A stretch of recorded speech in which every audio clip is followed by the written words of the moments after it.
Buenas noches a todos los presentes. Les agradecemos su presencia en esta noche. En esta representación, donde hacemos un pequeño recordatorio de lo que vivió Cristo, pasión y muerte. Actores en su posición.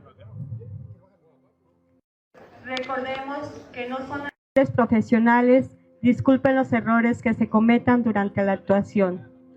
Esto es tercera llamada. Aquella tarde, Jesús, sentado sobre una roca en el monte de los Olivos, dirigía una mirada dolorosa a Jerusalén. Los apóstoles, sentados también alrededor de su joven maestro, comentaban en voz baja las divinas parábolas del futuro mártir. Nadie se atrevía a interrumpir aquella dolorosa meditación. El lejano clamoreo de la ciudad llegaba hasta ellos en alas del viento de la tarde. Jamás el astro del día se ha inclinado hacia occidente con tanta hermosura. Caprichosos celajes, extendiendo hacia la ciudad santa su vaporosa transparencia, le rodeaban. Dos lágrimas que brillaban como dos perlas de basora heridas por los rayos de la luna se desprendían de los divinos ojos del Nazareno. Juan, el discípulo más joven, el más querido de Jesús, embebecido en el grandioso panorama que se extendía ante su vista, extendió el brazo hacia Jerusalén y dijo: Maestro, todas esas blancas levantadas por los fieles de Israel, toda esa alegre muchedumbre que entra y sale de la ciudad, me hacen el efecto de una inmensa manada de ovejas que acuden sedientas a beber a la caída de la tarde al purísimo manantial de la fe. Oh, qué grande es el misterioso Dios, creador de todo en cuanto abarca la insaciable mirada de la criatura. El cielo, el campo, las flores, los árboles, dicen doblando la frente: Dios está aquí. Pero mirando ese hermoso templo se ve la mano del hombre que lo ha hecho para eternizar su memoria. Jesús levantó su radiosa frente y después de exhalar un doloroso suspiro, como Juan, tendió la mano hacia la ciudad, diciendo con pausado y profético acento: ¿Ves esos grandes edificios? Esas torres altivas que desafían a las nubes. Pues todo eso que ostenta el orgullo del hombre no quedará piedra sobre piedra que no sea derribado. Los discípulos, agrupándose alrededor de Jesús como siempre que la imitable voz de su maestro resonaba en sus oídos, le preguntaron con cierto temor: ¿Y cuándo sucederá eso? ¿Qué señales habrá cuando todas esas cosas comiencen a cumplirse?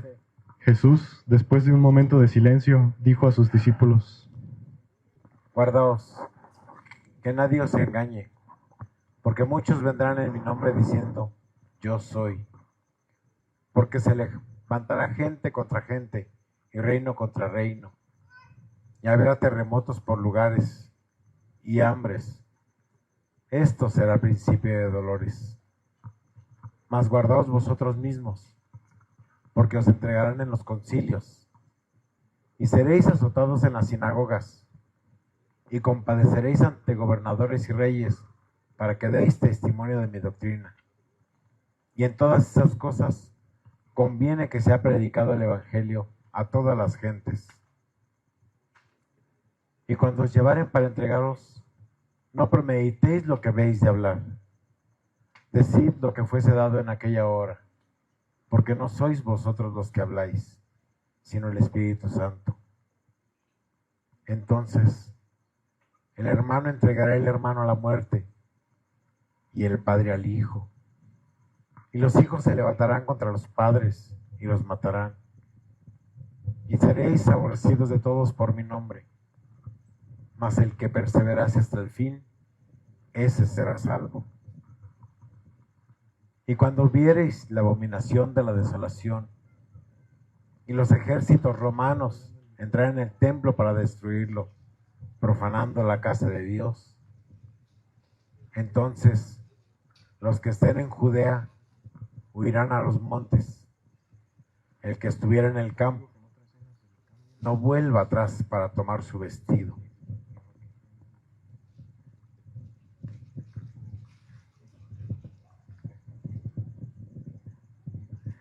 Jesús hizo una ligera pausa y continuó después de exhalar un segundo suspiro: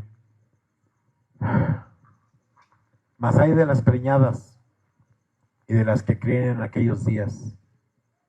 Rogad pues que no sean estos días en invierno, porque serán días de espanto y de tribulación, cual nunca fueron desde que Dios hizo las criaturas hasta ahora. Porque se levantará falsos profetas y darán señales para engañar. Están sobre aviso. He aquí que todo esto os lo dije de antemano. Porque en esos días de tribulación se oscurecerá el sol y la luna no dará resplandor y caerán las estrellas del cielo y vendrá el Hijo del Hombre en las nubes con gran poder y gloria y enviará a sus ángeles y juntará sus legiones de los cuatro vientos desde el cabo de la tierra hasta el otro cabo del cielo. En verdad os digo que no pasará esta generación que todo esto no se ha cumplido. Estad sobre aviso, velad y orad, porque no sabéis cuándo será ese tiempo. No sea que cuando viniere de repente os hallare durmiendo. Jesús guardó silencio, el llanto corrió de sus ojos. Los apóstoles, ante aquella terrible profecía, estaban absortos, sin atreverse a preguntarle nada. El Nazareno, que no apartaba su dolorosa mirada de la ciudad de Jerusalén, volvió por tercera vez a hablar y dijo: días de luto, de llanto, de dolor te esperan, ciudad ingrata. Ni los hijos de tus hijos dejarán de ser errantes peregrinos, sobre cuyas frentes pesará la maldición de Dios por los siglos de los siglos. Los apóstoles temblaron por la suerte que estaba reservada a sus descendientes. Solo un rostro veíase sereno, inmutable. Solo en una fisonomía notábase la duda, la de Judas, que no creyendo las palabras de su maestro, procuraba ocultar una sonrisa irónica que pugnaba por asomar a sus labios. La ambición de Judas no tenía límites. La claridad de Jesús le hacía daño. Recaudador de las limosnas que los piadosos israelitas hacían a los pobres soldados de Jesucristo, obedecía siempre con repugnancia las órdenes de su maestro cuando se trataba de dar alguna de las monedas que como tesorero de los apóstoles descansaban en el fondo de su bolsa de piel de liebre.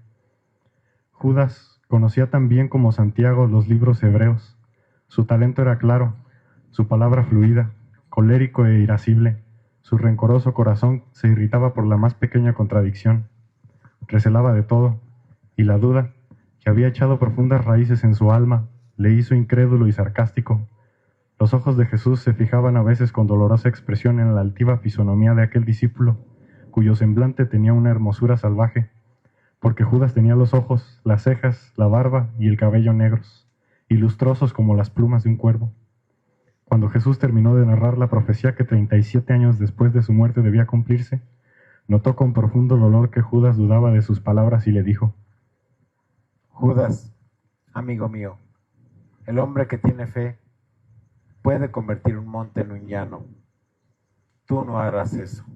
Judas bajó los ojos avergonzado, porque aquellas palabras le demostraban que su maestro acababa de leer en el fondo de su corazón.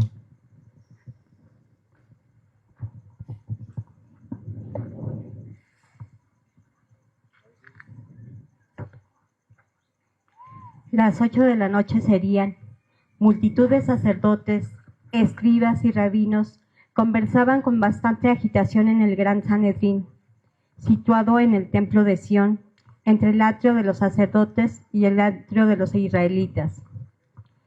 La noche que nos ocupa, es decir, aquella misma en que Jesús celebraba la cena eucarística en casa de Elí, se hallaban reunidos en el Sanedrín todos los príncipes de los sacerdotes, menos Nicodemos y José de Arimatea, que no habían sido convocados por haber defendido al Nazareno pocos días antes. Estos sacerdotes, que eran los más furiosos del Sanedrín, unidos a Caifás y a Anás, que además de ser los presidentes, odiaban de muerte a Jesús, se hallaban dispuestos a saltar por encima de la ley, porque el solo nombre del Nazareno turbaba sus sueños. La confusión que reinaba en el Sanedrín era grande. Las curas milagrosas que Jesús había hecho al pueblo tenían inquietos a los rabinos. Era indispensable acabar con aquel hombre audaz que amenazaba derrotar su poder. Mas, ¿cómo? El profeta Galileo podía con una sola palabra insurreccionar las tribus. Su partido era inmenso y los sacerdotes temían que la espada de los romanos interviniera como otras veces en sus asuntos. Veían su poder amenazado y meditaban la muerte del Nazareno. En aquel momento, la confusión y de duda en que todos hablaban y el miedo y el temor no les dejaba entenderse, se presentó en el Sanedrín un ejecutor de las sentencias y dijo: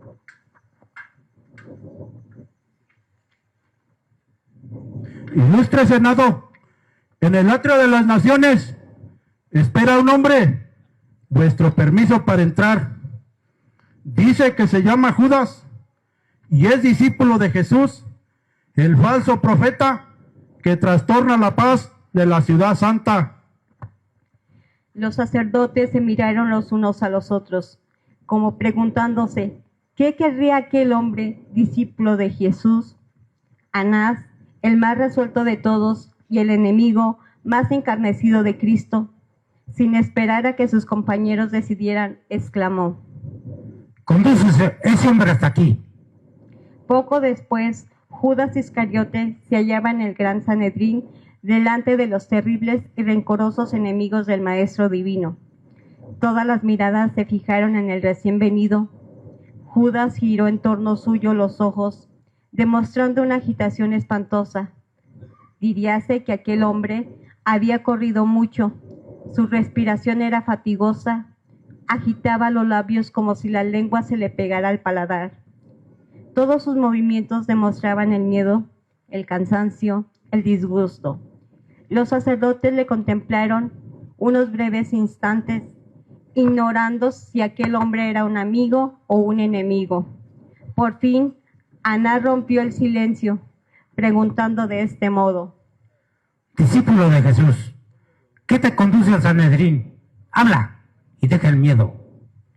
Judas alzó la voz, la frente con orgullo, como si las palabras de Anás le hubieran herido, y dijo con una precipitación que costaba trabajo seguir: Me llamo Judas, nunca he tenido miedo a nada, ¿lo entendéis? A nada. Pues bien, os hallaré reunidos para tratar un asunto que os importa mucho. Y he dicho, vamos allá. Los jueces quieren aprenderle, pero no se atreven. Pues yo vengo a deciros que si me pagáis bien, os entrego a Jesús. ¿Tú? Sí, yo, su discípulo, su amigo. ¿Qué os extraña pues? Le odio y le deseo como vosotros perderle. No soy dueño de tener mis afecciones como las tenéis vosotros. Los sacerdotes se miraron unos a otros y se oyeron unas voces que decían en voz baja: Debe estar loco. No estoy loco, estoy cuerdo, tan cuerdo como el más de vosotros. ¿No parece que mi ofrecimiento es una cosa muy extraña? ¿Soy el primero que manda a otro? No, les presentan mis lechos, pues pagadlo bien, y os entrego a Jesús. ¿Y qué seguridad nos ofreces? Te ofrezco mi palabra, Eso no basta. me ofende tu duda. No diré que no, pero tú eres su discípulo, y todos sus discípulos se dejarían crucificar por él. Todos, menos yo. Por eso vengo a decirte, que más te lo entrego. Lo que debe probarte que en vez de su discípulo, soy su enemigo. Pues bien, pide. repuso Anás después de haber hablado con algunos de los jueces en voz baja. Quiero 30 ciclos de plata. ¿Os parece a vosotros mucho? Anás tornó a hablar en voz baja con los sacerdotes que componían el tribunal. ¿Qué os parece caro? No tenés razón de dudar. Pues he pedido el precio de un esclavo y doy un profeta. Lee el hecho del capítulo 21, cuando dice, si se cometía de muerte un esclavo o una esclava, darás 30 ciclos de plata al amo de ellos. Vosotros vais a cometer a Jesús, que no es esclavo, que desciende de David según dice, y el precio que he puesto es muy bajo. Creo que se hizo una gran compra. Después de que los sacerdotes consultaron en voz baja, Anás, dirigiéndose a Judas, dijo: Pues bien, está hecho el trato. ¿Cuándo daréis el dinero? Cuando los entregues a Jesús. Esta noche, ¿A qué hora? antes de la vigilia media. ¿Dónde? Vendrá aquí el sitio donde podrás seguramente encontrarle. Pues bien, entonces te entregaré el dinero. Ha de ser buena moneda. Esa advertencia es inútil. Sin embargo, ¡Eres desconfiado! conozco a los hombres. ¡Basta! ¡Cumple tú! Y nosotros cumpliremos. Pero hay de ti si los vendes. Judas iba a salir del Sanedrín cuando Caifás le detuvo diciendo: Espera. ¿Qué quieres? El Sanedrín no puede permanecer abierto tantas horas. ¿Sabes dónde vive mi suegro Anás? Vive en el Bajo Jerusalén, en el monte Acra. De su casa a la casa de Elí, apenas hay unos 200 pasos. Pues bien, ahí te esperamos. ¿Cuánta gente necesitas para entregarnos al maestro? Jesús no se defenderá. Sin embargo, sus discípulos... Los discípulos obedecerán al maestro, pero pues al caso, tengan prevenidos algunos soldados. Judas salió del Sanedrín y, atravesando la explanada del Bajo Jerusalén, subió al monte Acra, dejando a su derecha el palacio de los Macabeos, y se detuvo delante de un caserón grande y antiguo.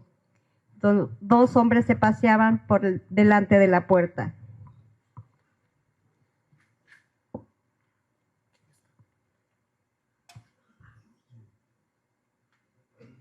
¿Es esta la casa del pontífice Anás? Sí, ¿qué quieres? Nada. Judas continuó su camino y, llegando a lo más alto de la ciudad de Sión, entró en su casa. Aquella casa era de Nicodemos y José de Arimatea. Habían alquilado a Elí. Era el santo cenáculo donde Jesús estaba reunido con sus discípulos. Mientras tanto, los sacerdotes hicieron el juramento de un ayuno forzoso si Jesús de Nazaret caía en sus manos y era crucificado.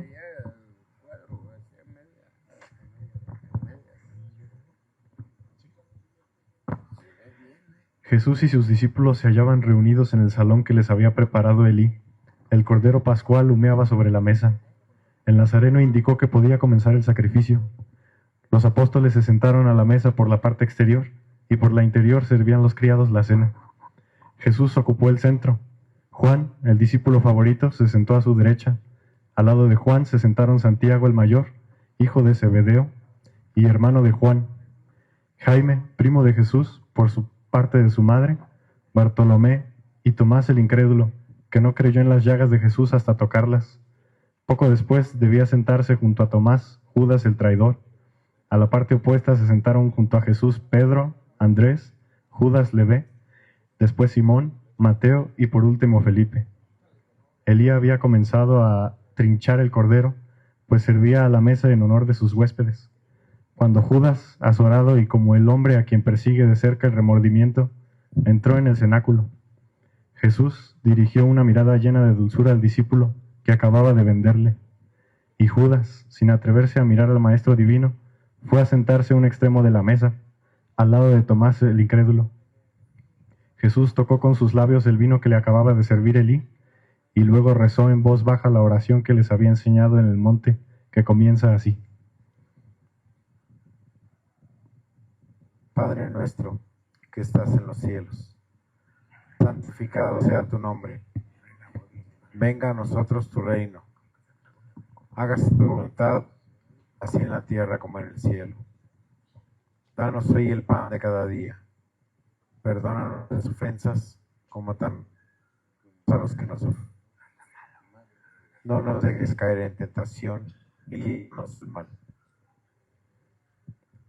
Después comenzó la cena. El futuro mártir estaba triste.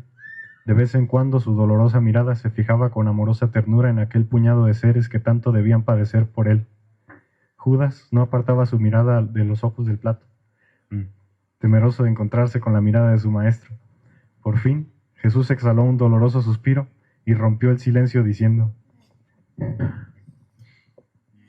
En verdad os digo que uno de vosotros me ha de entregar. Los discípulos se miraron los unos a los otros, manifestando el asombro que les causaban las palabras de su maestro. Aquellas miradas llenas de profunda tristeza, de universal asombro, eran mudas preguntas que se dirigían.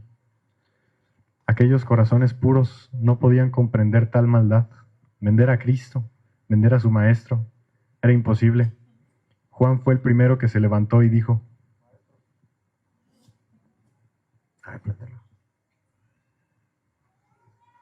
Maestro, ¿seré yo por desgracia ese miserable que tú dices? Tú no eres.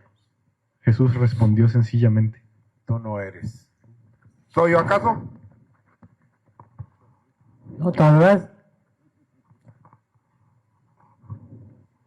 ¿Acaso me cabe a mí esa desgracia? Señora desinfame. Todos indignados le dirigían la misma pregunta. Judas, hundido en su vergüenza, comía y callaba. Jesús continuó: El que mete la mano conmigo en el plato es el que me traicionará. Al decir Jesús esas palabras, se hallaban en el plato las manos de 3 discípulos.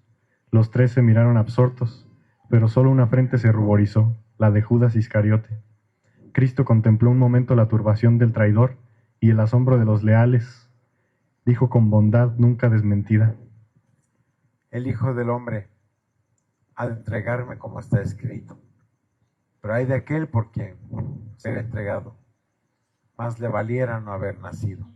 Todas las miradas se fijaron en el traidor Judas, porque él era el único que no había dirigido ninguna pregunta a Jesús. El Iscariote conoció que era preciso decir algo que dejara satisfechas aquellas miradas, que encerraban una reconvención muda.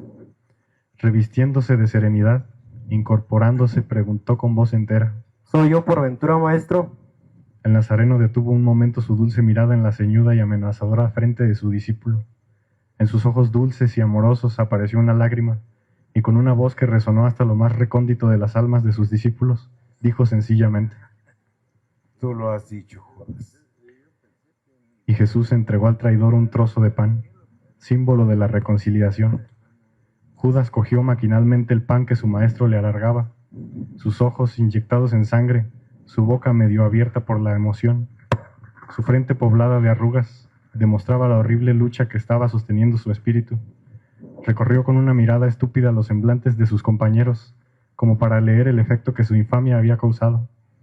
Todas las fisonomías, todos los ojos respiraban una severidad acusadora. Judas no pudo soportar aquellos jueces silenciosos pero terribles.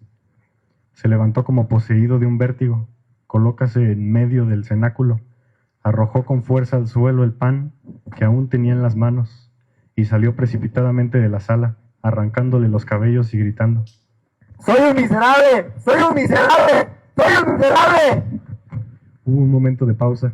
Aquella escena había conmovido a los discípulos. Jesús, tranquilo y olvidando del peligro que le anunciaba la rabia de Judas, partió el pan y distribuyéndolo entre sus discípulos les dijo: Tomad y comed. Este es mi cuerpo. Los discípulos comieron en silencio.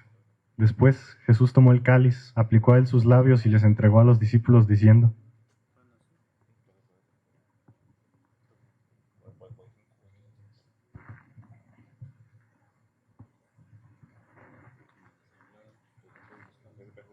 Bebed de esto todos, porque esta es mi sangre, que será derramada para el bien de muchos y remisión de pecados.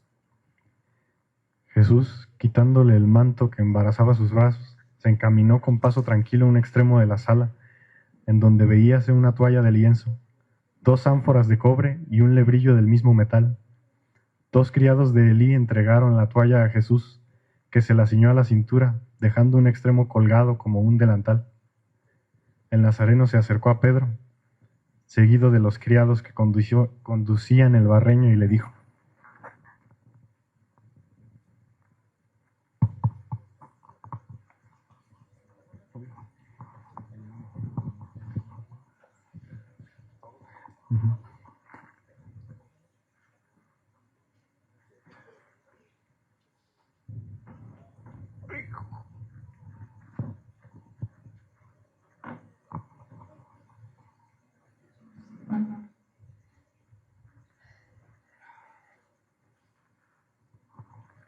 Amado Pedro, voy a lavarte los pies.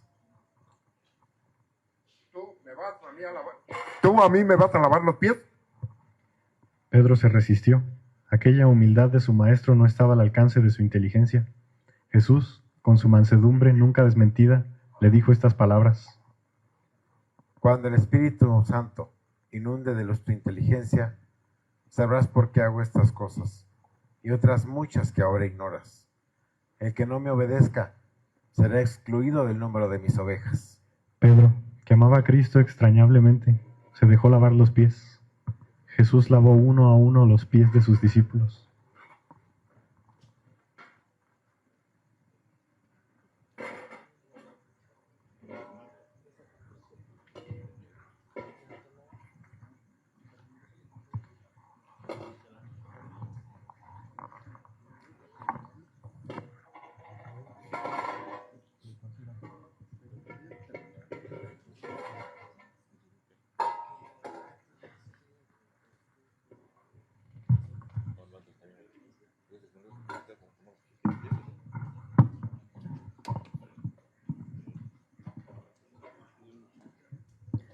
Luego, dejando el lienzo en su sitio y colocando el manto gris sobre los hombros, volvió a sentarse y les dijo de este modo.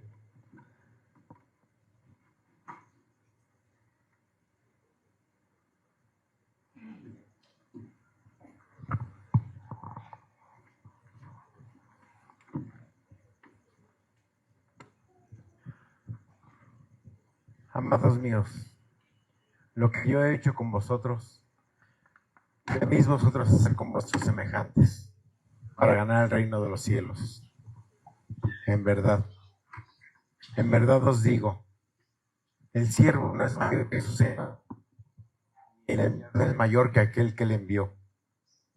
Si esto hacéis, si comprendéis la necesidad del hombre de enviarse a tus semejantes, por pequeño que sea, bienaventurados seréis si lo hiciereis. Nadie se atrevió a interrumpir al divino orador. Jesús continuó. Hijos míos, aún permaneceré algunas horas entre vosotros, mas luego me buscaréis y no me encontraréis, porque donde yo voy, no podéis venir. Un mandamiento nuevo os voy a encargar. No lo olvidéis nunca. Amaos los unos a los otros, así como yo os he amado.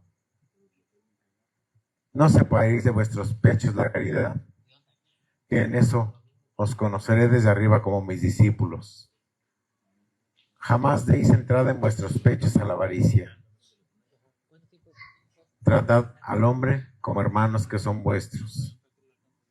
Si por la noche, al retiraros a vuestras moradas, os halláis un denario en vuestras bolsas, levantaos, salid de la casa, sin temer ni a la lluvia, ni al viento, ni al frío.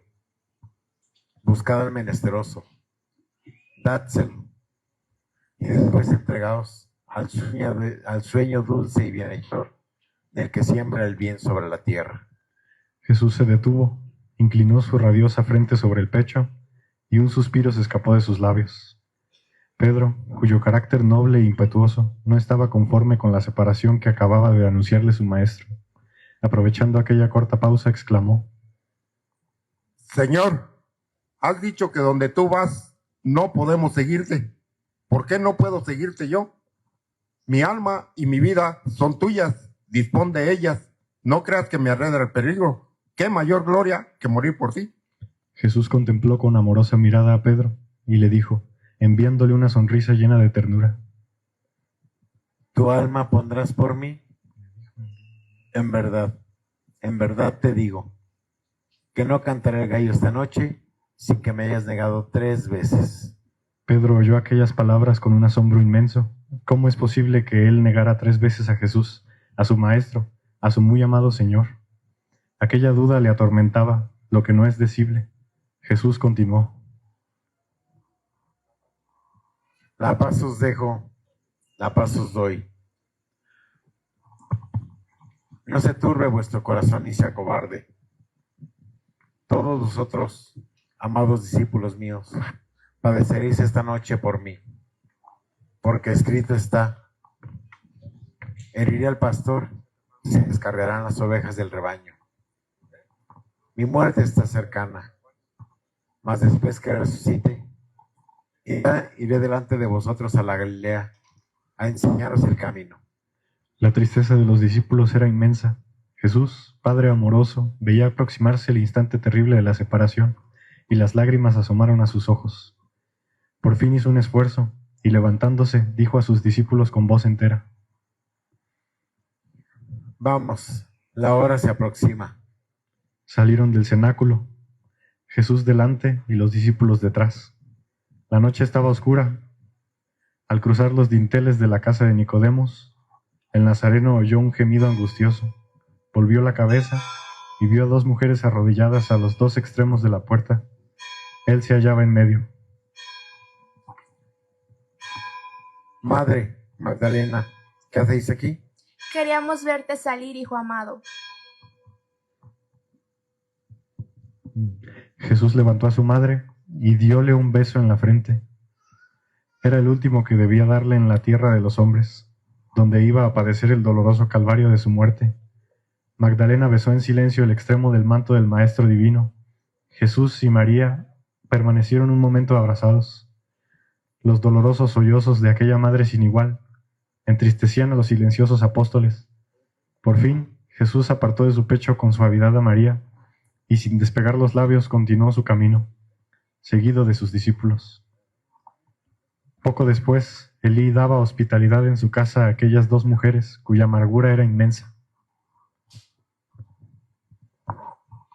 Cristo y los discípulos salieron de Jerusalén por la puerta Doria y cruzando el torrente Cedrón, tomaron el angosto sendero que conduce al monte de los Olivos. Serían las 10 de la noche. El viento soplaba frío, impetuoso, como un bronco lamento de la naturaleza. La luna triste y pálida como nunca. Comenzaban a elevar su frente. El doloroso silencio de Jesús, que caminaba delante con la frente inclinada hacia el suelo, y la tristeza de la noche oprimían el afligido espíritu de los apóstoles. Cuando Jesús se detuvo delante de una granja llamada Getsemaní, entonces Jesús dijo: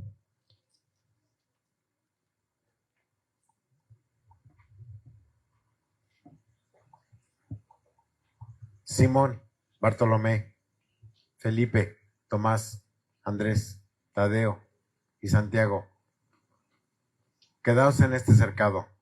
Yo voy a orar ahí. Y extendió el brazo en dirección al monte. Después repuso: Velad y orad, a fin de no caer en tentación. Y vosotros, Pedro, Jaime y Juan, seguidme. Jesús, seguido de sus 3 discípulos favoritos, entró por un agujero que había en la tapia de la tierra que cercaban el jardín. Después caminaron como unos 60 pasos. Un rayo de luna cayó sobre la frente de Jesús. Pedro hizo observar a sus amigos la palidez del Maestro. El Galileo volvió a detenerse y dijo: Vosotros, que me habéis seguido por todas partes, vosotros solos podéis ver mi debilidad sin dudar. Esperadme aquí. Estos olivos, los más viejos de este monte, os servirán esta noche de tienda. Yo voy a orar ahí. Y avanzando unos pasos, entró en la gruta con el corazón oprimido. Una vez dentro, arrojóse al suelo y hundiendo la frente en él, comenzó a orar. Jesús oraba con la frente hundida en el polvo, cuando resonó en los ámbitos de la gruta el sonido de una trompeta. Las bóvedas se estremecieron, la tierra tembló, porque aquel sonido tenía el poderoso acento del trueno, el eco espantoso del huracán desencadenado. A su voz, los muertos debían un día agitarse en sus sepulcros. Su acento poderoso llenará el universo y la tierra.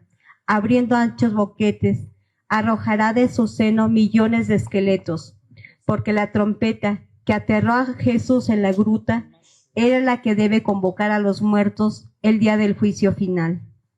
Cuando el eco de la trompeta se perdió en los ámbitos oscuros de la gruta, oyóse una voz poderosa que decía: Hijo de los hombres, escuchen la voz del que tiene la llave de la eternidad.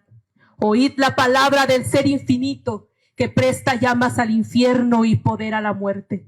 Y si existe un hombre que quiera morir por salvar al género humano, si hay una criatura que quiera padecer la muerte más dolorosa desde el justo Abel hasta el presente, si hay un hombre que se atreva a padecer esa muerte dolorosa, que comparezca, el Eterno le espera.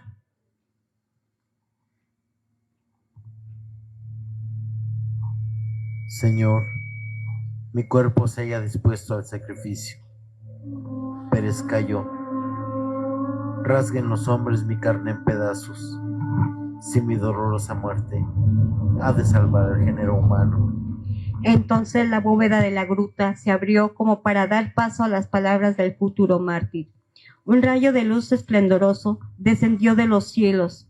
Aquella luz bañó con sus divinos rayos el cuerpo de Jesús, que permanecía orando con el rostro pegado a la tierra.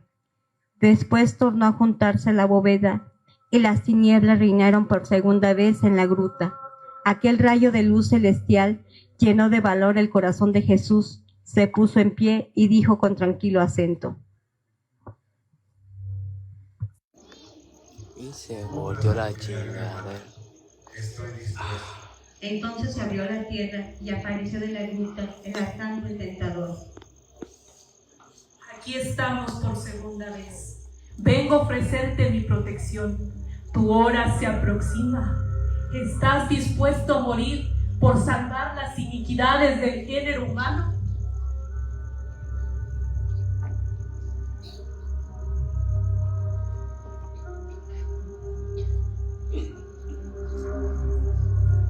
Sí.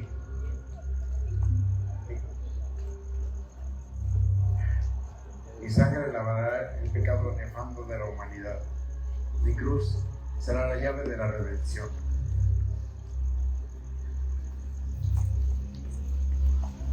¿Vas a echar sobre tus hombros el crimen nefasto de Caín? Sí.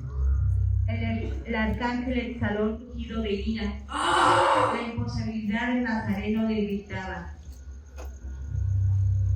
Escucha pues la sangrienta historia de la raza por la que quieres morir, y dime después si es digna de tan heroico sacrificio.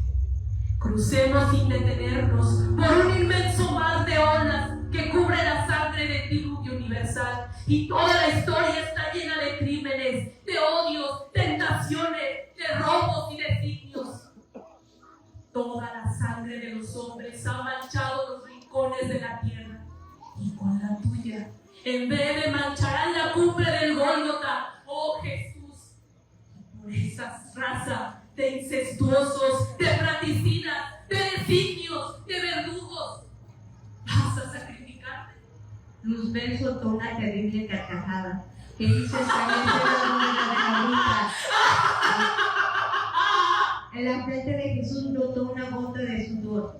El nazareno sudaba sangre.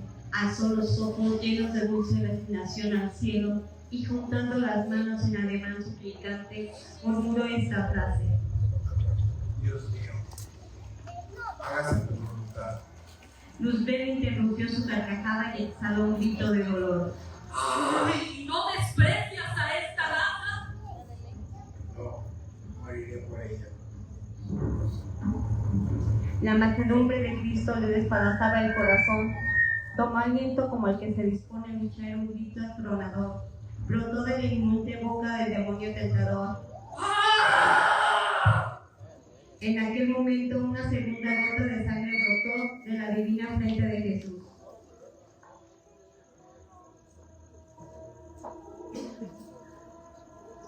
Jerusalén, Jerusalén, prepárate a presenciar la muerte del justo. Su dolor será inmenso, su agonía dolorosa, su muerte cruel. Pero su sangre lavará el pecado elefando de la humanidad. Y vosotros, apóstoles de Jesús, cuya fe inquebrantable. ¿Qué pasó? ¿Qué pasó con el micro? Preparados para el futuro magnífico que os espera. Vosotros seréis la semilla cristiana que se extenderá por el campo del universo, pero vuestra muerte será terrible, cruel, horrorosa. Después resonó un trueno pavoroso. El arcángel había desaparecido. Jesús cayó de rodillas y se puso a orar. Una tercera gota de sangre manchó su frente. La bóveda de la gruta volvió a abrirse. La luz del cielo bañó por segunda vez el cuerpo del mártir.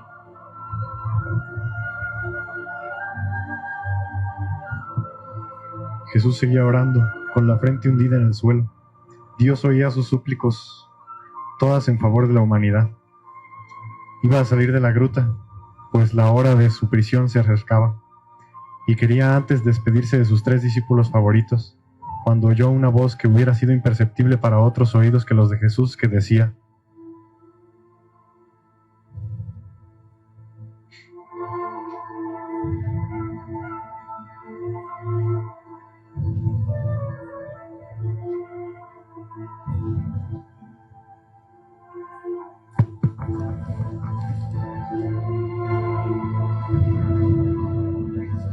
Señor, inclina tus divinos ojos hacia la tierra y mírame. Tus castos labios han tocado no hace mucho mis hojas inodoras, y la preciosa sangre de tu frente ha caído en mi cáliz sin perfumes. Yo soy la planta más humilde y más modesta de Israel. Nadie me mira, nadie me toca con amor, porque no tengo virtud ninguna.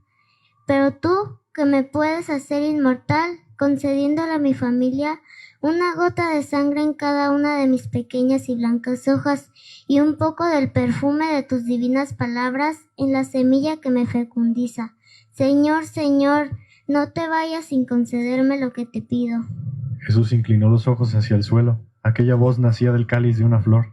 Compadecido el Nazareno ante la súplica de aquella débil planta, le dijo: Ya que has presenciado mi amargura, ya que Dios te concede por un momento el don de la palabra, mi sangre esmaltará desde esta noche tus blancas hojas.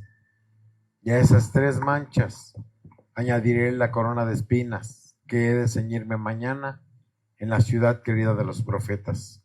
Señor, y el perfume de los lirios del valle de Zabulón. Señor, Señor, bendito seas. Jesús salió de la gruta y, encaminándose hacia los viejos olivos, donde había dejado a sus 3 discípulos, dormían profundamente.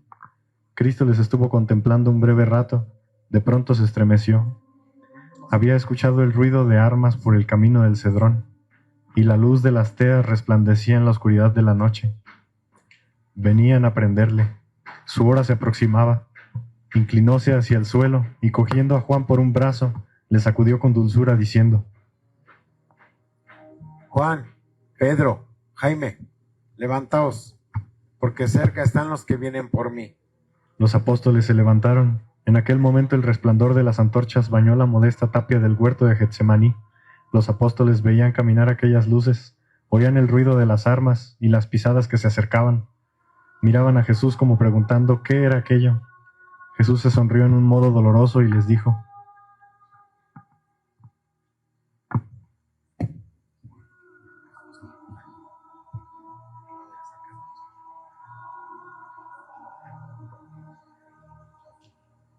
Estad alerta, porque cerca están los que vienen por mí, y entre ellos viene el traidor que me vendió. Dijo Pedro con asombro: ¿Que van a prenderte? Oh, eso no será. Llevo la espada pendiente de mi cinto. En la granja de Getsemaní tenemos 8 amigos decididos, y nosotros 3 somos 11. ¿Quién se atreverá a tocarte? Ay de aquel que ponga su mano sobre tu hombro. Pedro, todo lo que va a acontecerme, escrito está arriba. Voluntad es de mi Padre. Tú no harás nada. Un rayo melancólico de luna bañó aquel momento la divina frente de Jesús. Juan lanzó un grito de asombro. Maestro, ¿quién te ha herido en el rostro? El nazareno se sonrió tristemente y dijo: La mano del hombre no se ha puesto aún sobre mi rostro, mas pronto se pondrá. La sangre que mancha mi faz no ha brotado de mi cuerpo por el arma homicida. Esta sangre es sudor doloroso de una agonía espantosa que he sufrido mientras reposabais. ¿Por qué no nos has llamado, Señor? Nuestra presencia hubiera disipado tal vez tus dolores. Jesús guardó silencio, y como viera que las luces se aproximaban, dijo a sus apóstoles: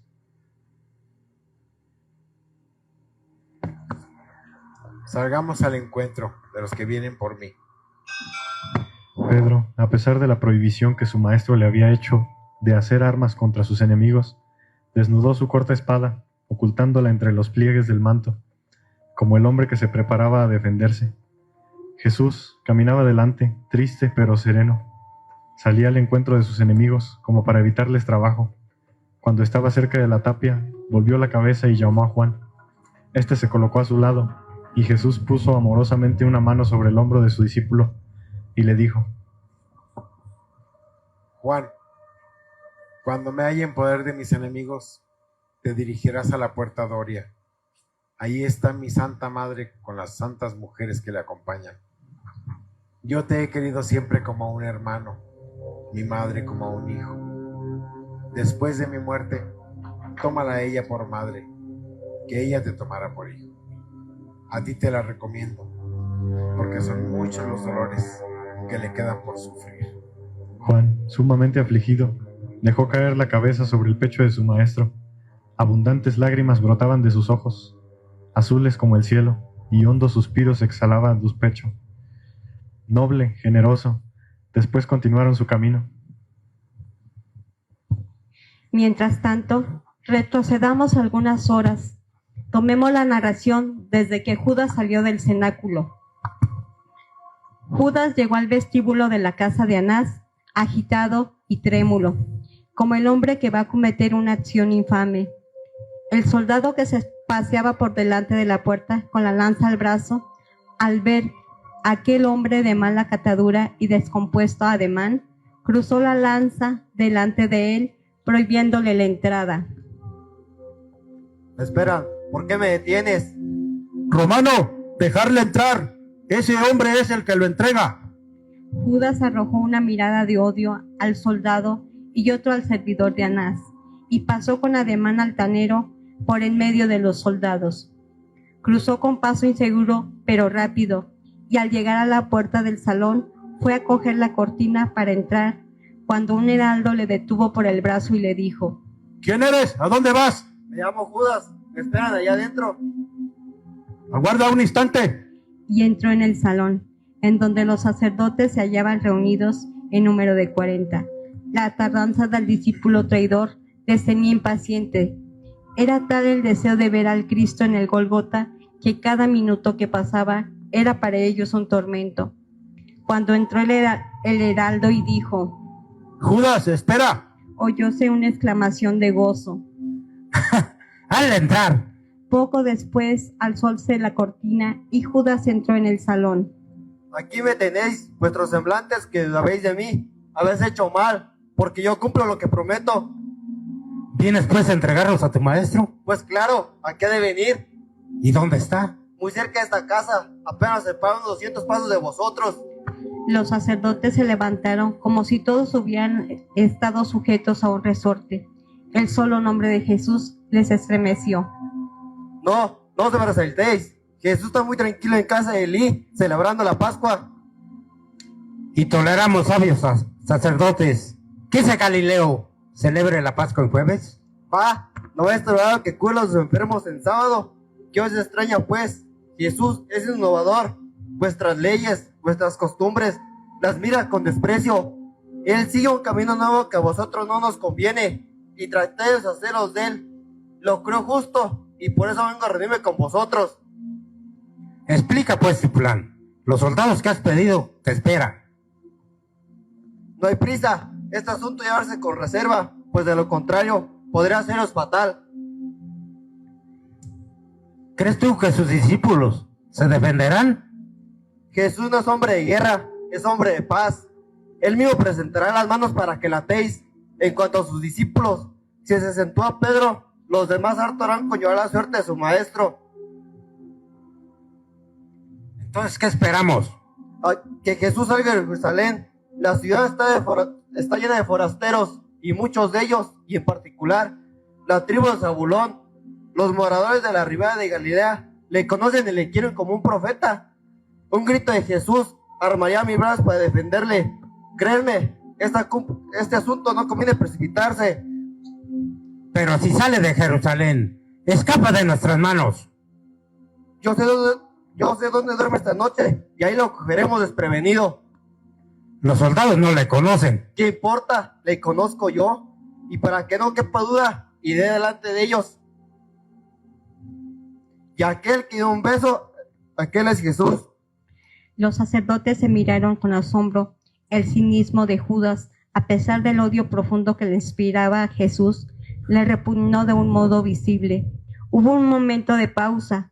Anás volvió a preguntar: ¿A qué hora piensa salir con los soldados? Cuando la noche se haga a su mitad de su carrera. ¿Cuánta gente necesitas? Con 20 hombres me basta. Nosotros también te acompañaremos. Anás llamó a un criado y le dijo en voz baja: Malco, tú eres un fiel servidor. Irás con Judas a prender a Jesús. Y si Judas nos vende, apodérate de él. Pierde cuidado, que te traerán ese embobocador. Yo llevo la cuerda y te prometo que no se me escapará. Me habéis preguntado muchas cosas y nada veces de la paga. ¿Os volverá a traer de lo ofrecido? Anás no respondió, pero cogiendo la bolsa de cuero que se hallaba sobre la mesa, la arrojó a los pies de Judas diciendo: Ahí tienes la recompensa ofrecida. Judas cogió la bolsa y contó y miró con detenimiento el dinero que contenía. Después, colgándola en su cinturón, dijo: Yo puedo hacer lo que quiera con este dinero, ¿no es verdad? Tuyo es, lo has ganado. Se supone que después de preso Jesús, yo puedo ir libre por donde quiera. Libre serás. Nadie ha de tocar un solo cabello de tu cabeza. Gracias, ilustre senado. Ahora, como no tenemos nada de qué hablar, me permitiréis que vaya al vestíbulo a calentarme con los soldados, porque este salón está frío como un barranco de Samaria en el mes de diciembre. Anás llamó por segunda vez a Malco y le dijo: Malco, cerrad las puertas para que ese miserable traidor no escape. Y como quiera que he notado, al pedir auxilio al juez romano por alguna frialdad, por si los soldados mercenarios no cumplen con su deber, procura que vayan contigo algunos servidores fieles de casa, armados con palos y espadas. Tu cabeza me responde Jesús. Descuida, pontífice. El falso profeta no se me escapará en cuanto pueda ponerle la mano encima. Judas salió del vestíbulo acompañado de Malco y cogiendo un taburete se acercó bruscamente al brasero donde estaban los soldados. Dejad que me caliente, amigos míos, porque estoy frío como un hielo. Un romano se levantó de su asiento y cogiendo por el brazo a Judas, le dijo con áspero tono: No profanes el honroso nombre de la amistad, miserable judío. Un traidor como tú no debería de sentarse al lado de los soldados de Tiberio. Y empujándole bruscamente, lo rechazó del sitio que ocupaba.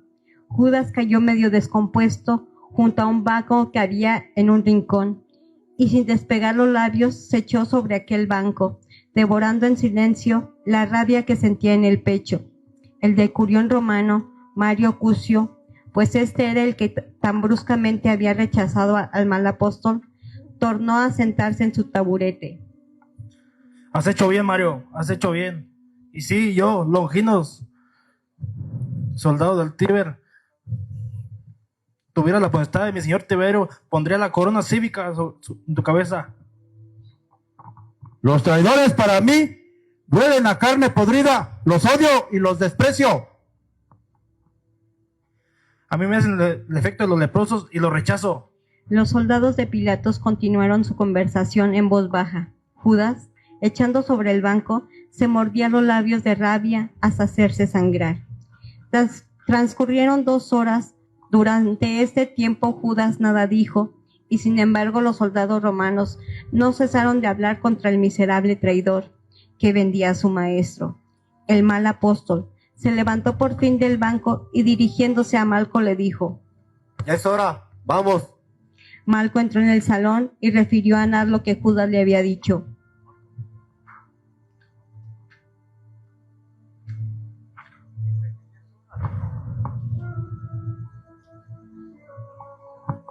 Dice que ya es hora.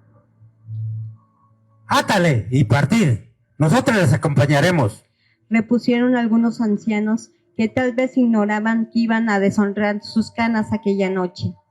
La gente que debía seguir a Judas para prender al Nazareno se reunió en el vestíbulo. Malco se desató unos cordeles de la cintura y acercándose a Judas le dijo: Voy a atarte. ¿A mí? Sí, a ti. ¿Qué te extraña? Es verdad el trato, es una infracción. ¡Ey! Menos voces. Mi ilustre amo ha dicho que cuando Jesús de Nazaret esté en nuestro poder, libre serás. Pero hasta entonces tú no respondes de él. Judas, conociendo que toda resistencia sería inútil, pues ya algunos soldados empezaban a amenazarle con las lanzas, se dejó atar. La nocturna partida que llevaba la vergonzosa comisión de prender a Jesús salió del palacio de Anás. Delante iba Judas atado y Malco llevando cogido el cabo de los cordeles con la mano derecha.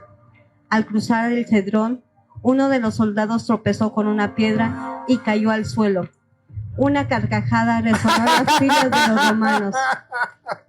¡Abre los ojos, Longinos! ¡Si no quieres partirte la cabeza! Oh, estos malditos de Palestina no son muy a propósito para los cortos de vista como yo. Di más bien para los ciegos.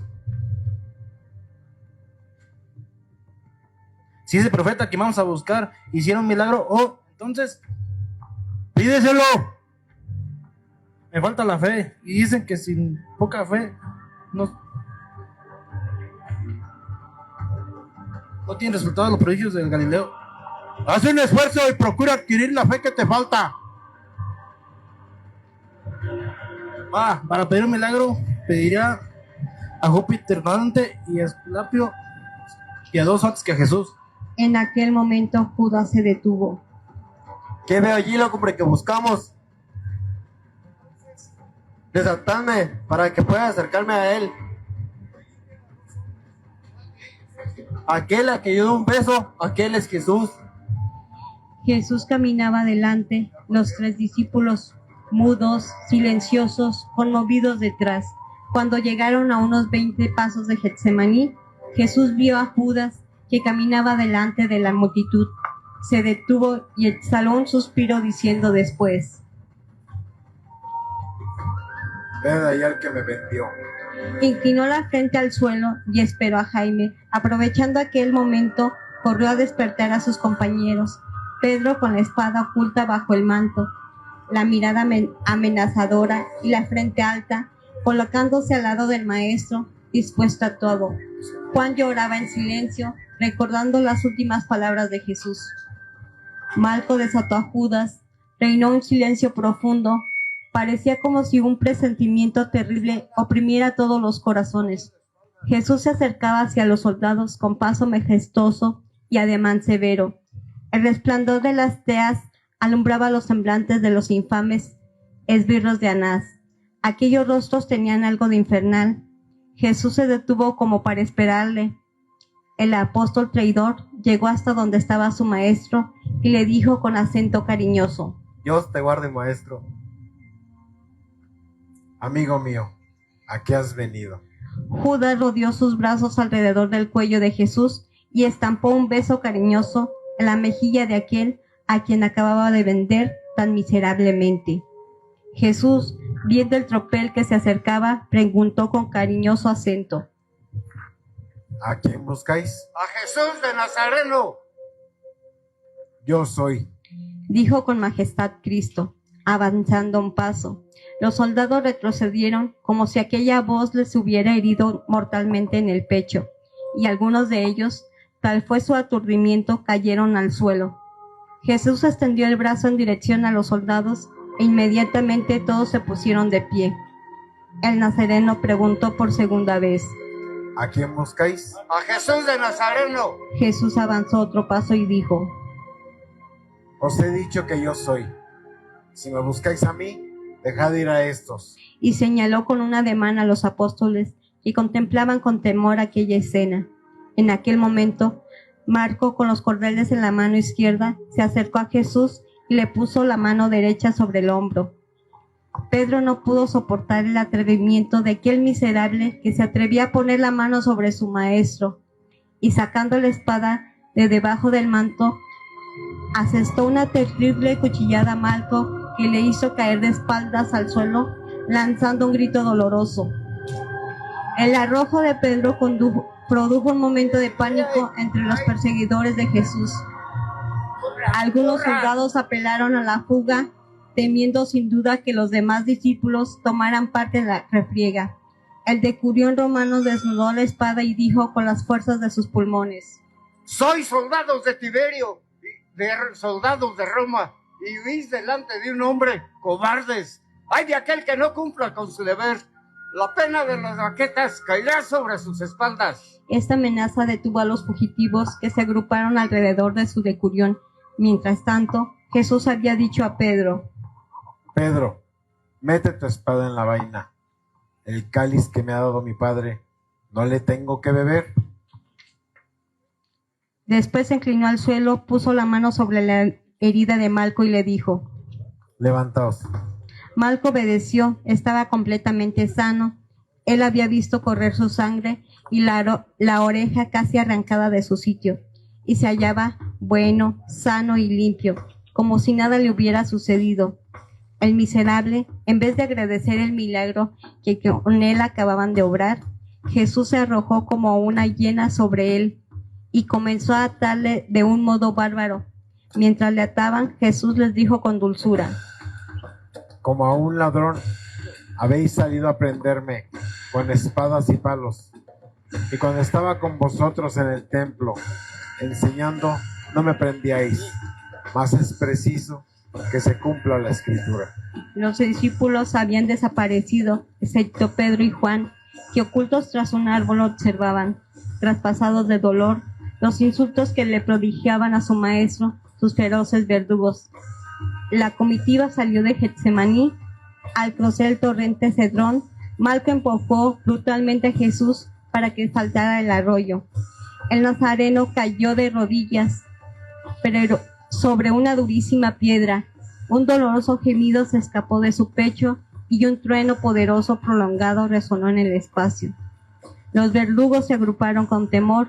Uno de los criados arrojó la tea que llevaba en la mano y echó a correr poseído de un pánico horrible. Malco tiró con fuerza hacia sí de la cuerda, pero cosa extraña, Jesús en vez de caer de espaldas se puso de pie. Su hermoso semblante, por el que comenzaba a correr el sudor, que en breve debía ser tan copioso, respiraba una dulzura, una mansedumbre infinita. Mario Cusio, el decurión romano, dijo en voz baja a uno de sus soldados que se hallaba a su lado: Creo que el preso vale tanto como todos los hipócritas rezadores de la sinagoga que especulan el fanatismo del pueblo. Pilato, el gobernador, no debería de emplear a sus soldados en estas intrigas sacerdotales. La comitiva tornó a entrar en Jerusalén y, bordeando la falda del monte Moria, llegó cerca de la explanada del cerro de Acra y se detuvo a la puerta del palacio del pontífice Anás.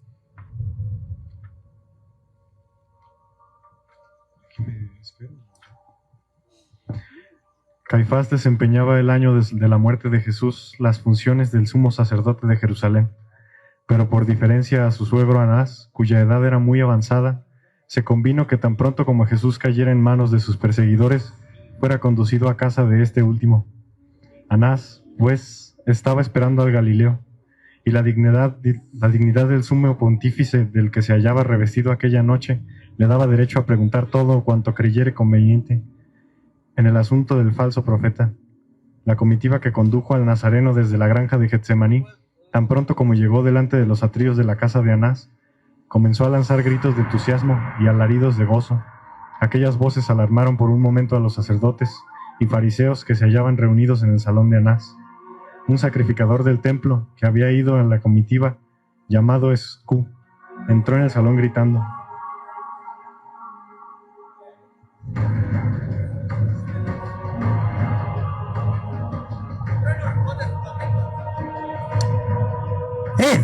Arrojad a ese loco, que no nos moleste con sus necedades.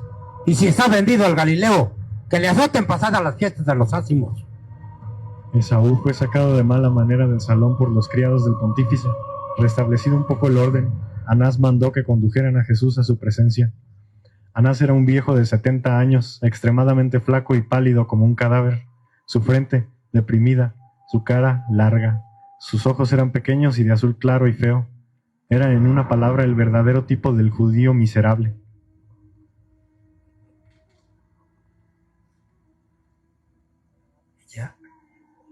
Ya. ¿Y eres tú, Jesús de Nazaret? Tú un miserable, un pordiosero. Parece increíble tanta audacia en un hombre. Jueces, he ahí el Mesías, el que se titula Rey de Judea, el que se atreve a amenazarnos con la ruina del templo, el que nos llama raza de víboras. ¿Y eres tú el que quiere trastornar el orden de las cosas? ¿Con qué autoridad dices todo eso? ¡Responde! ¡Habla! Hipócrita Galileo. Jesús, que tenía fuertemente atados los brazos a la espalda, alzó con humildad la cabeza y dijo: ¿Por qué me preguntáis a mí? Preguntad a los que han oído lo que les hablé y enseñé, porque ellos saben bien lo que les he dicho.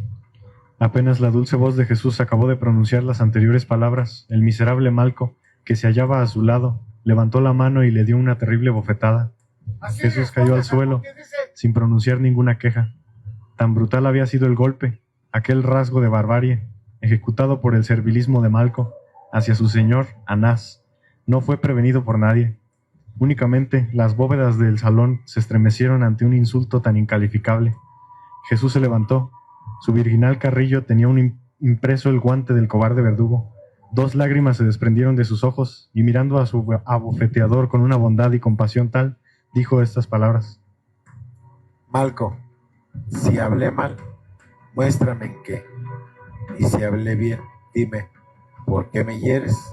Aquel miserable que había faltado al respeto que se debe a las leyes y a los jueces, aquel verdugo que tan inicuamente había tratado a Jesús, no fue reconvencido por ningún hombre del tribunal. Increíble parece que el odio sigue a los hombres hasta tal punto. Los sacerdotes buscaban a Jesús para juzgarle. Le encontraron y la ley se veía hollada. El último de los criminales que gemían en las húmedas mazmorras de la ciudadela Antonia hubiera encontrado un defensor. Hubiera sido amparado por la ley. El odio de los hombres les empequeñece a veces hasta el crimen. Les conduce casi siempre a la locura.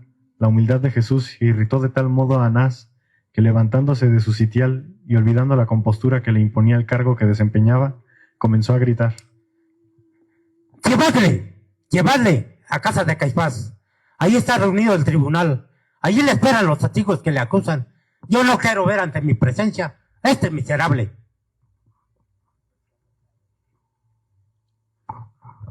Vamos, falso profeta, y cuidado con la lengua delante del pontífice, si no quieres que mi mano acaricie por segunda vez tu mejilla.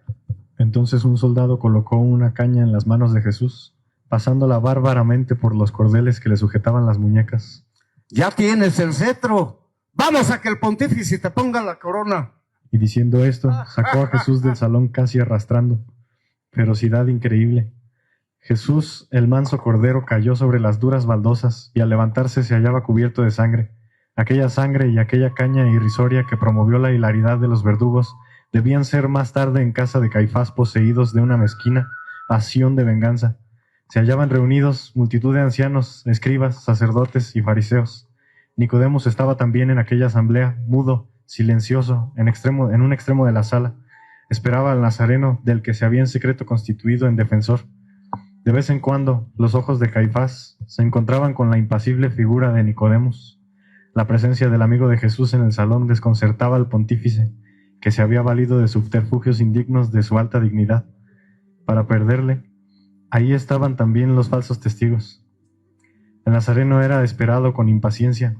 El odio cegaba la razón de los jueces. La ley iba a hollarse juzgando al que creían un trastornador del orden público. Pedro, que temiendo el furor de los soldados, se había ocultado detrás de unos árboles en el momento de la prisión. Tan pronto como desapareció la comitiva, llevándose a su maestro, se repuso. El valor tornó a reanimar su corazón, y embozándose con su manto, encaminándose a Jerusalén, resuelto a saber lo que le acontecía a Jesús Nazareno, al cruzar el torrente Cedrón, tropezó con un hombre a quien reconoció por discípulo de Jesús. ¿Quién eres? Soy Juan, discípulo de Jesús. Sigamos al maestro. La pobre madre, la arrepentida Magdalena, a quienes acabo de dejar en el valle de Josafat, me han rogado lo mismo. Pues vamos. Sí, vamos. Los dos apóstoles entraron en Jerusalén. Pronto los gritos de los verdugos les hicieron encontrar la comitiva. Algunas ventanas comenzaban a abrirse. La gente se preguntaba con cierto temor la causa de aquel alboroto. Jesús tenía muchos amigos en el arrabal de Ofel, donde sus bondades tanto se habían celebrado. Nadie, sin embargo, se atrevió a defenderle. Roto el vestido, el rostro ensangrentado, pálido por el dolor y el cansancio, caminaba casi desfallecido entre sus verdugos. ¿Quién podía reconocerle en aquel estado? Era aquel el hombre que poco antes, rodeado de gloriosa admiración, había entrado pisando flores en la ciudad santa. Pedro, absorto de lo que acababa de presenciar, fue a ocultarse entre la muchedumbre, temeroso de que lo reconocieran. Mientras tanto, la rabia, el frenesí se habían apoderado de los que rodeaban al paciente Jesús. Unos escupían al purísimo rostro, otros azotaban con varas sus espaldas, y otros soldados descargaban terribles bofetadas sobre su divina mejilla. Jesús, entregando al populacho y la soldadesca, fue en casa del pontífice y el objeto de las burlas más sangrientas. ¡Haz un milagro, falso profeta! Adivina que se estaba haciendo. Las carcajadas, los gritos, los aullidos atronaban aquellas malditas bóvedas. Nunca el hombre más despreciable de la tierra se había visto tan cruelmente escarnecido por sus jueces. El último de los criminales tiene siempre un amigo que le respeta, la ley, y un pueblo que le compadece. Jesús, el Redentor del hombre, el purísimo lirio de Nazaret, la fuente vivificadora de la Galilea, el Salvador de Israel, se halló solo con su dolor, en manos de sus feroces verdugos. Pedro, aturdido, medroso y sin poderse explicar lo que veía, procuró no sin mucho trabajo abandonar el salón, y fue a refugiarse en el atrio de la casa del pontífice, donde algunos criados se calentaban alrededor de una fogata. Sin saber cómo, ocupó un sitio al lado de aquellas gentes que comentaban con alegre alborozo el acontecimiento del falso profeta. Oh, el ilustre pontífice Caifás no estará descontento de sus servidores. Al abandonar el salón les ha dicho: soldados, les entrego a este rey, tratarle como se merece, y los soldados se portan bien. Es costumbre romana y que ha llegado a Israel el que las legiones celebran con muestras de regocijo la subida de un nuevo emperador. Estoy seguro de que a esos imbéciles no se les ha ocurrido coronar al nuevo rey.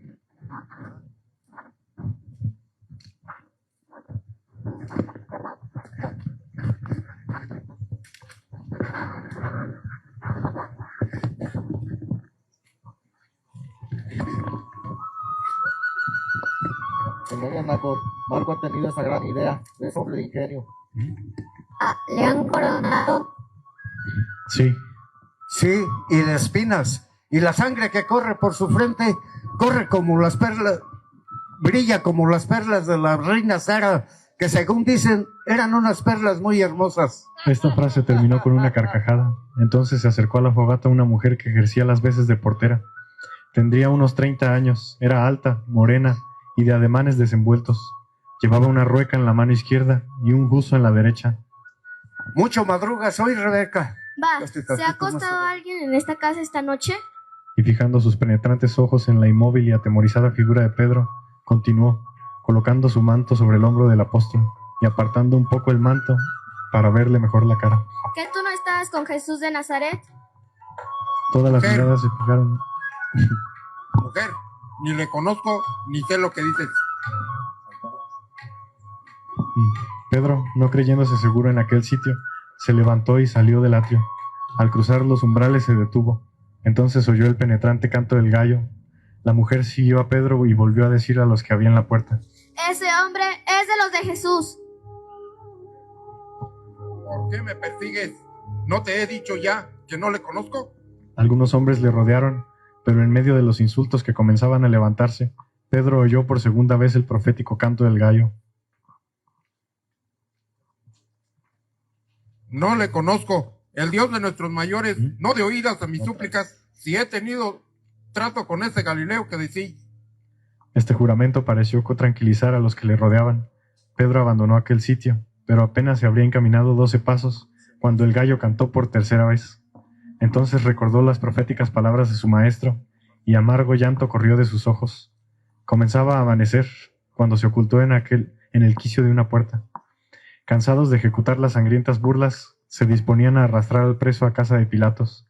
El procurador romano, que debía firmar la sentencia, como único juez que tenía derecho de vida y muerte sobre los reos, un centurión detuvo a la comitiva diciendo: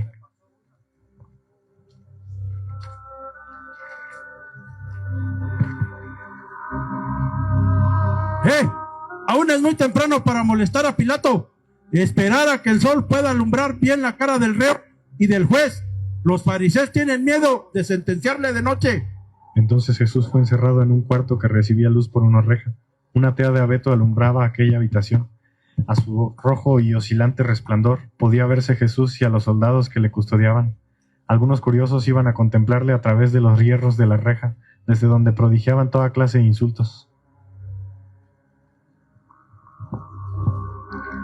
A pocos pasos de la casa del pontífice Caifás, Juan se había reunido con la Virgen y Magdalena, la madre de Jesús, y la afligida castellana de Magdalo. Habían pasado parte de la noche sentadas sobre unos maderos a la puerta de un carpintero.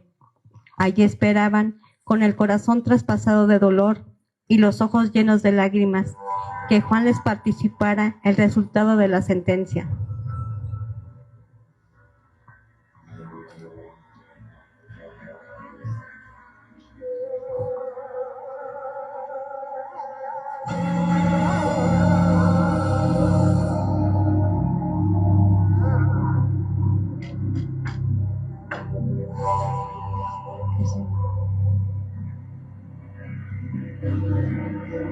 Transcurrió un breve momento sin que nadie se atreviera a interrumpir aquellas lágrimas, aquellos sollozos. En medio de este silencio, la Virgen oyó en una casa inmediata que permanecía cerrada el ruido estridente de una sierra que cortaba madero y el golpe seco de los martillos que clavaban clavos. Aquellos golpes resonaron de una manera dolorosa en el corazón de María. Poco después vieron venir un hombre hacia aquel sitio. Ese hombre se detuvo delante de la casa y llamó: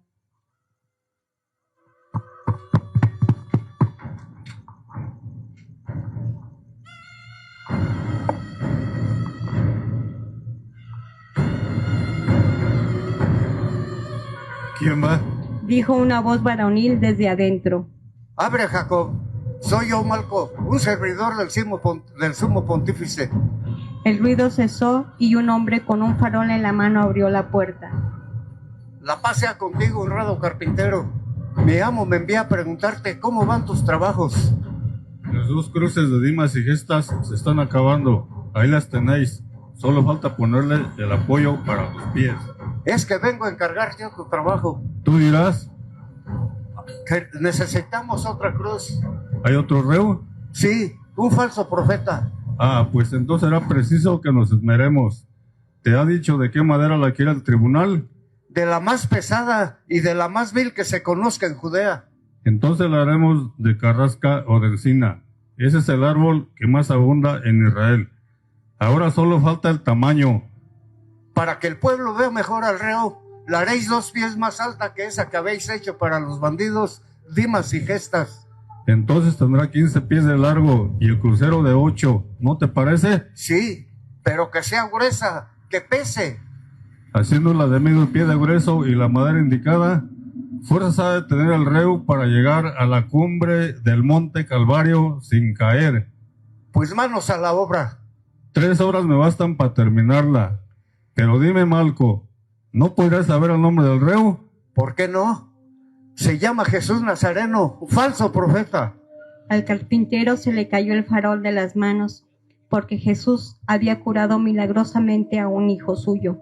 María lanzó un grito doloroso, porque todo lo había escuchado, y Malco, embozándose en su manto, encaminarse a casa de su señor a participarle que el encargo quedaba terminado.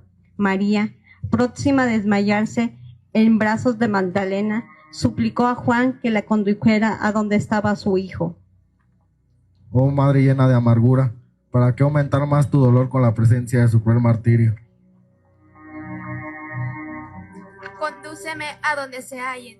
Y los tres se encaminaron a casa del pontífice. María, vacilante, desfallecida, quiso caminar delante, pero faltándole las fuerzas, tuvo que apoyarse en el brazo de Magdalena. A pocos pasos de la casa vieron un grupo de gente que rodeaba a un hombre. Este hombre gritaba con toda fuerza de sus pulmones diciendo: Sí, yo soy Pedro, antes Simón, soy Galileo, discípulo de Jesús, el verdadero profeta. Soy uno de sus apóstoles, soy el más amante de sus doctrinas. ¿Qué os detiene?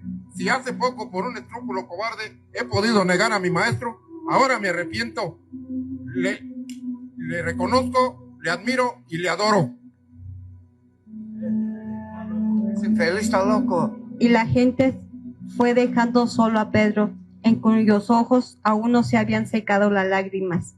María, Juan y Magdalena se reunieron con Pedro, y éste les condujo por estrecho corredor de la casa del pontífice, en cuyo extremo se hallaba Jesús encerrado.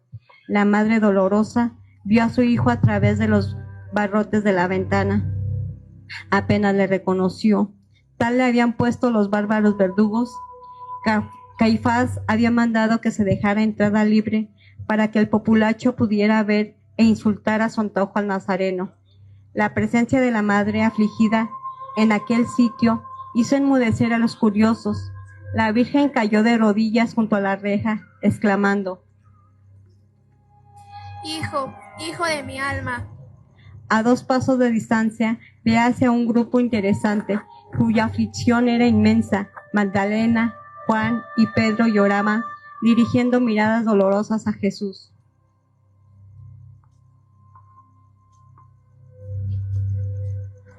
Madre mía, desde el momento de nuestra separación no he dejado de verte, pero bendita serás entre todas las mujeres, como bendito es el fruto de tu vientre, que hoy es objeto de befa y escarnio.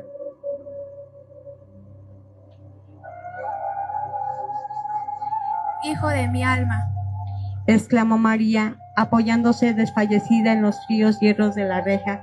En aquel dolorosa escena, las lágrimas reemplazaron a las palabras. Dolor profundo, inmenso, indescriptible, cruel amargura. Ah, la pluma de nuestras manos carece de la sublime expresión que necesita para describir un cuadro tan patético, tan sentimental. Lágrimas y suspiros escapaban de todos los ojos y de todos los pechos, pero los hombres no se apiadaron al ver tanto sufrimiento, porque decretado estaba en los cielos que iba a acontecer.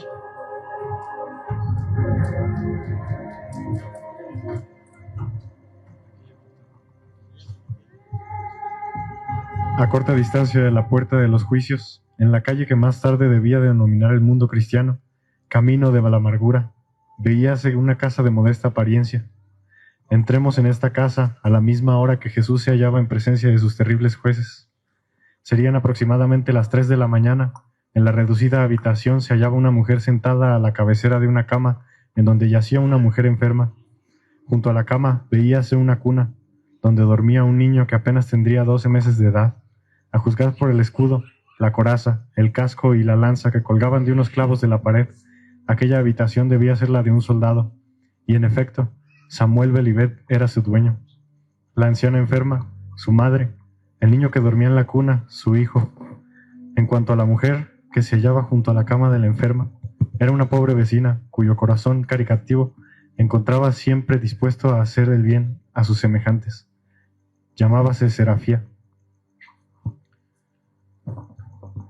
Entonces su vecina, la caritativa Serafía, amiga de la difunta esposa de Samuel, le ofreció sus servicios y éste admitió tan generoso ofrecimiento. La noche que nos ocupa, Samuel había salido de su casa, deseoso de saber el motivo de las voces y el estruendo que interrumpía el sueño de los habitantes de Jerusalén. Enterado de todo, regresó cuando Jesús fue encerrado por orden de Caifás. ¿Qué ocurre en la ciudad, amigo Samuel? Que Jesús Nazareno, el charlatán, el embaucador, ha sido preso por los sacerdotes. Eso no es posible sin estar locos los sacerdotes. Samuel soltó una carcajada. No te rías, Samuel. Ese hombre es un profeta y tu mujer no hubiera muerto si tú le hubieras pedido con fe la salud. Mira, Serafia, yo era casi un niño cuando, abandonando mi oficio de zapatero, tomé las armas en las legiones romanas y salí de Israel. ¿Sabes tú qué fue lo que me indujo a esta resolución? Pues no fue otra cosa más que el fanatismo de mis compatricios. No hay un judío que no sueñe con el Mesías anunciado por los profetas. Pobres gentes que sufren el yugo romano, esperando el maná del cielo. Samuel soltó una segunda carcajada. Luego continuó. Mañana tendremos un gran día. La cumbre del Gólgota estará concurrida. Oh, a mí me gustan mucho esos espectáculos, mucho más que las funciones del hipódromo. Ya verás, amiga Serafia, cómo nos divertiremos con los gestos que hará ese hechicero que se hace llamar hijo de Dios. Los fariseos no se atreverán a sacrificar a un hombre que ni siquiera le ha hecho daño a nadie. Va, si yo tuviera tan segura la inmortalidad como la muerte de Jesús, viviría tanto como el sol. ¿Sabes que sería una fortuna inmensa vivir tanto como el sol? El pobre Nazareno que hace milagros, que resucita muertos, debería de hacerme ese gran servicio. A él no le costaría nada con decir, lo quiero. He ahí a Samuel de Elivet recorriendo siempre el mundo, un siglo, otro y otro, riéndose de esa humanidad cobarde y vanidosa que cree que hay otra vida más que la presente. Si yo fuera inmortal, ¡qué felicidad! Calla, Samuel, tus palabras me hacen daño. ¿Crees tú que un hombre como yo puede creer en los dioses del Olimpo, ni en el Mesías de Israel? Eso queda para vosotros, pobres fanáticos. Yo he visto a Jesús abofeteado, escupido, escarnecido, cubierto el rostro de sangre, hecha jirones la ropa. Malco le ha puesto la mano en la faz. ¿Por qué en presencia de todos no ha hecho un milagro? La ocasión era propicia. Pudo haber confundido a los jueces y no lo hizo. Embaucador. Oh, en cuanto amanezca será conducido al juez romano. Te digo que vamos a tener un día divertido. Afortunadamente, yo no me perderé nada. Para ir al Calvario, debe de pasar por el fuente de esa casa. Pero dejando ese mago embaucador, ¿cómo está mi madre? Duerme. ¿Y mi hijo? Duerme también. Sí. La anciana tiene el sueño pesado, preludido de la muerte, y el niño el dulce sueño de la infancia. Yo solamente vivo. ¿No es verdad, Serafia, que mi suerte es bien aciaga? Este silencio que me rodea es horrible. Oh, si al menos mi pobre madre no hubiera perdido el uso de la palabra. Samuel se acercó a la cama de su madre y a la cuna de su hijo. Pido permiso para retirarme. Gracias por los servicios que me habéis prestado. Samuel le dio las gracias por los servicios y la vecina, abandonando la casa del soldado, cruzó la calle y entró en su morada. Samuel se sentó junto a la cuna de su hijo y quedándose contemplándole. Damos por terminada nuestra actuación. Muchas gracias por habernos acompañado. Los esperamos mañana a las 10 para dar continuidad con la sentencia.